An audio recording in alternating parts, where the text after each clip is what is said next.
Yes. Yeah, I was thinking, I'm kind of craving home food. You think you can make something and bring it over? I can't. Oh, okay, if you're busy now, you can just bring it later? I can't. I'm busy. What was that? Wait, that was Janet? Of course it was. I'd like to see you again. And not by accident this time. I have to go. Jeanette, what's going on with you? Nothing. I'm just not available all the time anymore. The moment Janet stepped outside the lounge door, something inside her gave way. Not loudly, not dramatically, but completely. The night air hit her, cold, sharp, almost accusing. For the first time, it didn't comfort her. It exposed her. Her steps slowed, then stopped. How did I not see it? She's not my type. She'll always be there. I'm just being nice. Her chest tightened. I was never special. I was just available. By the time she got home, her vision was blurred beyond recognition. Jeanette? What happened? What did that idiot do? She stepped inside unsteadily, then sank onto the sofa and broke. Not quietly, not neatly. It came all at once. Her shoulders shook as sobs tore through her chest, deep. Hey, look at me. Breathe. Talk to me. I can't. Yes, you can. Tell me. I heard him. Heard what? At the lounge, I heard everything. They were laughing at me, at everything I do for him. He said I'm not his type, that I'm just there, that I'll always wait. He said I want him so much that he's just being nice, that he's giving me a little of what I've been begging for. What? That man said that about you? And you've been showing up for him, cooking, dropping everything? I swear if I see him, he'll regret it. He said the reason we're not intimate is because he never showed interest, that if he did, I'd move into his house the next day. So that's it. That's how he sees you? A backup plan he hasn't activated? You gave that man everything. Your time, your care, your loyalty, your love. And he turned it into entertainment. But it stops now. Janet didn't argue, didn't defend him. She simply broke again, quieter this time. And Ada pulled her into a hug, holding her, not fixing anything, just staying. Hours later, the room was quiet. Janet sat alone, exhausted. She reached for her phone. No message. No call. Nothing. He hadn't called. Hadn't checked. Hadn't asked if she got home. And for the first time, it didn't break her the same way. It simply settled. Cold. Clear. Final. She had always been the one reaching out, the one showing up, the one holding things together. And now that she wasn't, nothing reached back. Janet didn't call. She didn't text. She didn't sit beside her phone waiting for it to light up the way she used to, like her entire day depended on the possibility of his name appearing. At first, the silence felt wrong, Not painful, just unfamiliar. Like forgetting something important before leaving the house. Like walking away from a door you'd locked every day for years and suddenly realizing you hadn't checked it. Her fingers still drifted toward her phone sometimes, out of habit, then stopped halfway. Like her body hadn't fully learned the new boundary her heart was quietly building. For years, reaching for Mike had been automatic. He never really had to ask. And because she was always there, her presence became invisible. Not unimportant, just expected. So when the messages stopped, Mike didn't recognize it as loss at first. He recognized it as delay. She's busy. But the silence never corrected itself. No random check-ins. No "have you eaten?" At first, Mike tried not to react. Then he called. Janet saw his name appear on her screen, and her body reacted before her thoughts did. A small tightening in her chest. An old instinct waking up too quickly. Her form hovered over the screen without moving. The phone rang. Once. Twice. 3 times. But this time, she stayed still. The ringing stopped. And what followed wasn't guilt, wasn't panic, wasn't emptiness. It was clarity. Across town, Mike stared at his phone a moment longer than expected. She'll call back. But she didn't call back. So he called again the next day. This time, sooner. More immediate. Like he was trying to restore a rhythm before it changed permanently. Hey, Hi. you've been quiet? I've been busy. You didn't text when you got home. I got home fine. Are you coming over later? No, No? not today. You okay? I'm good. All right. All right. No explanation followed. No emotional reassurance. And when the conversation finally ended, Janet let it end completely. That Saturday, You're not staying in this house all weekend. We're going out. Out where? Out to live a little. New hair, new nails, new air. Anything that reminds you you're still here. I'm fine. Yeah. Keep saying that. Maybe one day you'll believe it. I know you. Janet didn't argue. 2 hours later, they were in a salon buzzing with dryers, laughter, and music too loud to think deeply. Janet sat in the chair while the stylist sectioned her hair. Ada leaned beside her, scrolling through her phone. They stopped at a small rooftop lounge later that evening. Nothing fancy, just warm lights, soft music, and a city view that felt far enough away from everything that used to hurt. Janet sat with her drink untouched, watching people laugh around them. You know what your problem was? Please don't start. I am starting. You were loving somebody like it was a full-time job, with no pay, no benefits, and overtime you never applied for. That's not funny.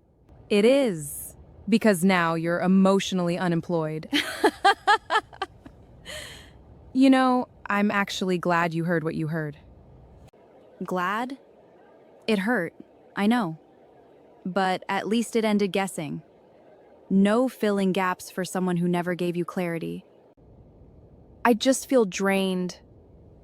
Tired. Of course you do. You were doing relationship duties without a relationship. That sounds dramatic. It's not, it's accurate. You were the one checking in. You were the one showing up. You were the one adjusting your life around someone who wasn't adjusting anything for you. You were giving full-time energy to a situation that only needed you when it was convenient. And when it wasn't convenient, you became optional. You're not heartbroken, you're exhausted. So what now? Now you stop shrinking your life for someone who never expanded his for you. And maybe you stop ignoring that colleague of yours who clearly doesn't need an invitation to talk to you. Which colleague? The one who always finds reasons to check on you. Excuse me. Sorry. I hope I'm not interrupting. I walked past and spent too long deciding whether to introduce myself or pretend I wasn't curious. And you chose curiosity. Unfortunately, it usually wins. We were just relaxing. Good. I almost didn't come over. Didn't want to misread the situation and become a story later. At least you're self-aware. That's survival. Okay, I like him already. I'm Daniel. Jeanette. And I promise, I don't usually approach strangers. But you look like someone trying to enjoy silence instead of escape it. So Daniel, what do you do? I design systems that make life easier for people and harder for me when they break. That sounds expensive. It becomes expensive when people ignore instructions. So what brought you here tonight? My friend dragged me out. Good friend. Best friend. She's doing a good job. You look lighter. Do I? Yeah. I noticed you before I walked over. Nothing intrusive, just you seemed a bit withdrawn earlier. But you seem different now. Lighter. As the night softened and conversations faded in and out, Janet found herself laughing more than she had in a long time. Not because she was trying to be okay, but because for once she wasn't being pulled in 5 emotional directions at once. Daniel didn't dominate the space. He shared it. And that difference, small as it was new enough to notice. Sorry. Work. Of course it is. I'm not escaping. Just a client who thinks urgency is a personality trait. I'll be back. I mean that. What? Be honest. He's kind of cute, isn't he? Don't do that. Do what? That thing where you start analyzing whether someone is worth getting to know. I wasn't even thinking about that. I don't even know him. Yeah, but notice something. He doesn't make you feel small while he's talking to you. So, am I still allowed here, or did I fail the audition? You passed. Relax. Good to know. Jeanette, if I see you again, I'd like it to be intentional, not accidental. We'll see.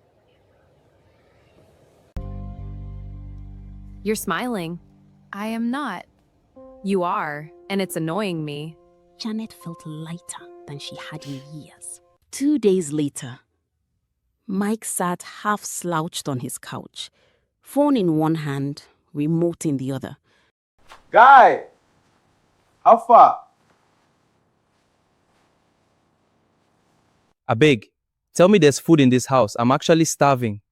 Food? Not today. We'll either order or step out. Order. Omo, what happened to your girlfriend? My what?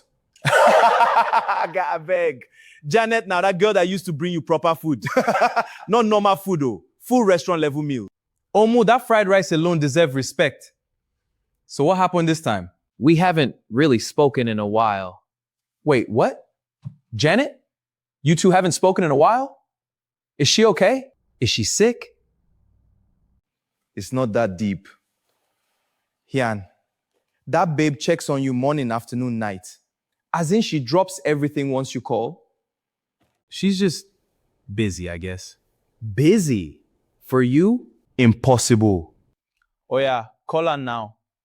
Tell her you're hungry. She'll appear here in less than 2 hours. Like Uber Eats, but better. Exactly. That girl doesn't waste time when it comes to Mike. All right, fine. He reached for his phone. Not because he was certain. Because they were watching.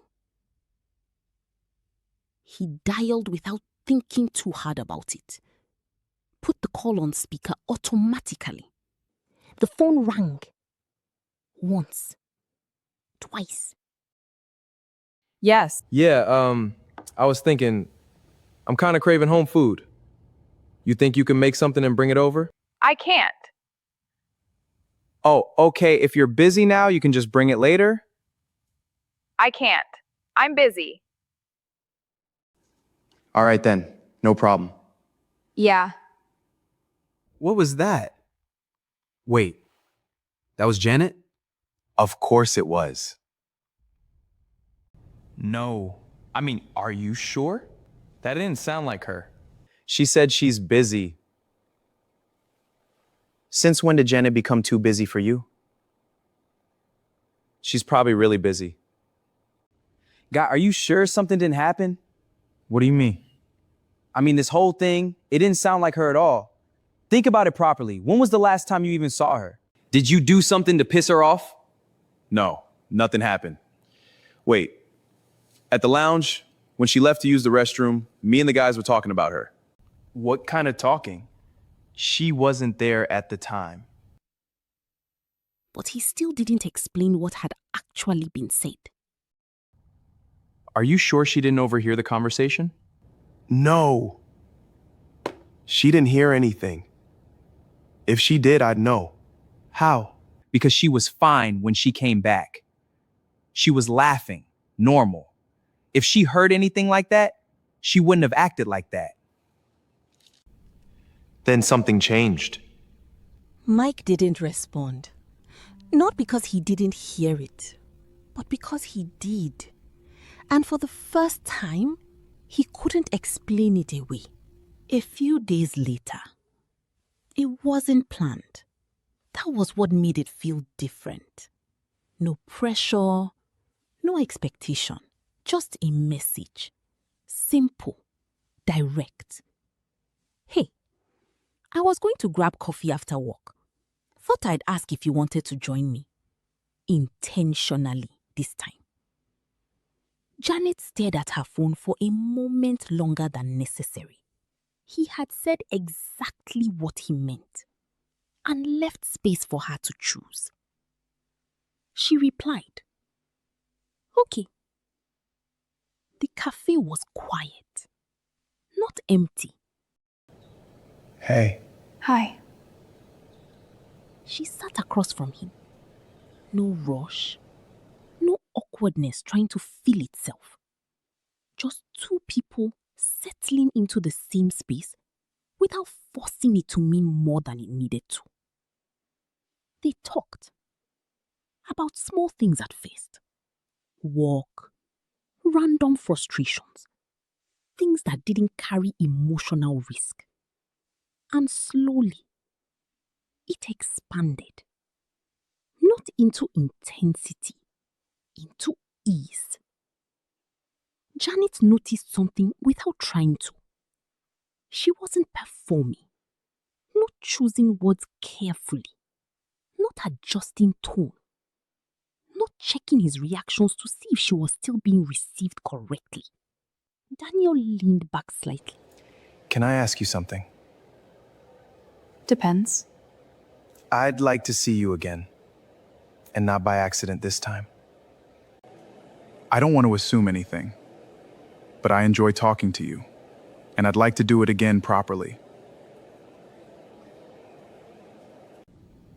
I'll think about it. Take your time. Later that evening, Janet stepped into the house quietly. Why are you glowing? I'm not glowing. You are smiling. I'm not smiling. You are trying not to smile. Who is he? Who? I'm waiting. Start talking. It's not that deep. He just asked to see me again. He? Wait, Daniel? Are you guys together now? What? No! We're just getting to know each other. He said he'd like to see me more often. I told him I'd think about it. You're going to think about something you've already decided? What are you talking about? Oh, please, I know that face. That smile, that is not thinking. That is yes trying to behave itself. And as Ada continued teasing her, Janet didn't shut it down. She didn't overthink it. She just stood there, smiling. A few days later, the workday ended the way most ordinary days do, when nothing dramatic is expected. Janet stepped out of the building, adjusting the strap of her bag on her shoulder, and started walking. Then stopped. Not because she was startled, not because fear hit her suddenly, but because she saw him. Mike. Across the street, leaning against his car. She crossed the street slowly, measured, present inside each step instead of disappearing into instinct. When she finally reached him, Mike straightened slightly. You didn't tell me you were coming. I was around. Thought I should see you. Okay. You've been acting weird. I've just been busy. Come on, let's go somewhere. Where? Anywhere. We'll figure it out. I have plans. Plans? With who? Friends. You're suddenly hard to get, huh? I have to go. Jeanette, what's going on with you? Nothing. I'm just not available all the time anymore. You're acting different. I know. No apology followed it. No emotional cushioning. Just acknowledgement. And this time when Janet turned to leave, she didn't pause for permission from the moment. She simply walked away.